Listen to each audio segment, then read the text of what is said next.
Yo, what's up mga guys? Ang topic natin ngayon guys, bakit nga ba hindi nagpipilter o nabubugok yung itlog ng ating mga alagang ibon? Yan po ang ating topic ngayon guys. Pero bago yan, panoodin muna natin intro.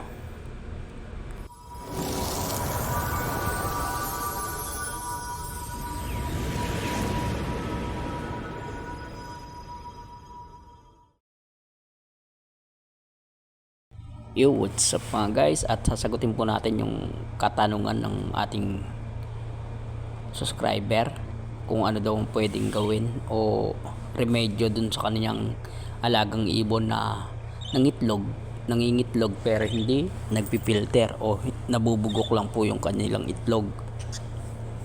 Ang mga posible kasing dahilan niyan guys, una, yun yung sinabi niya na nai-stress, baka po kasi nasa ilalim yung aso o napupuntahan po ng aso, ng pusa o landaga yung kanya pong mga yung kanila pong mga nest box. Baka po ganun po, napapasok po ng bugwit, ganun yung cage o yung kanilang nest box pag nangingitlog na po sila, kaya hindi po natutuloy yung pagdilimlim.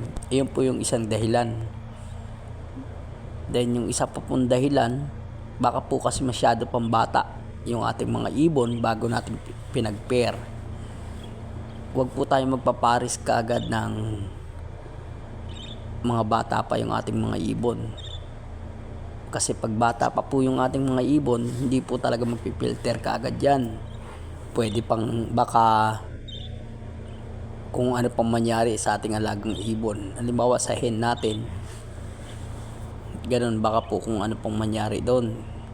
Kaya wag po tayo magpapares doon sa mga baguhan, wag po tayo magpares ng mga bata pa ng mga ibon.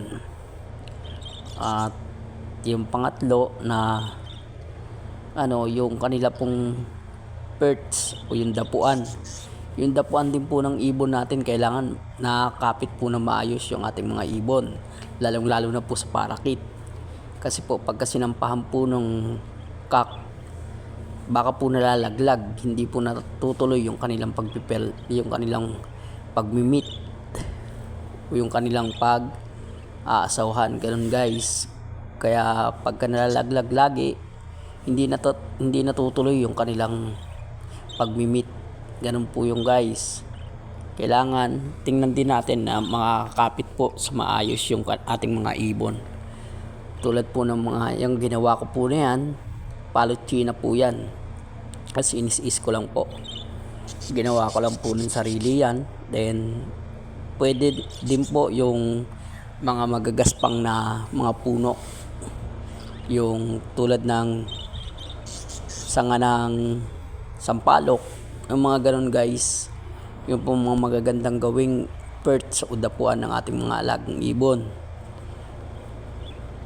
Then yung isa pa, yung nai-stress din po sa wag po tayo maiinip guys, yung lagi tayong silip ng silip sa kanilang nest box, kung may itlog na ba, ilan na ba itlog, ganun po tayo minsan Iwasan po natin yung mga ganun guys, para sa ganun yung ating mga ibon, kung talagang lalo na nagpaparami tayo, mas mabilis dumami. At pagka dating na may itlog na, tapos nagkaroon na ng inakay, pagka tumutuka na, nakita na natin na tuka na yung ating mga inakay, tanggalin na po natin kaagad, para sa ganun makapangitlog po ulit ng panibago yung ating mga alagang ibon. Sana po nasagot ko po yung katanungan, Lods. Sana nasagot ko yung katanungan, at pasensya na po dun sa mga hindi ko po ganong nasasagot yung mga tanong nyo, mga comment nyo. Pero pagka hindi po busy, titignan ko po yung ibang mga comment po. Kaya comment lang po kayo guys dun po sa mga gustong sumali sa paraffle natin.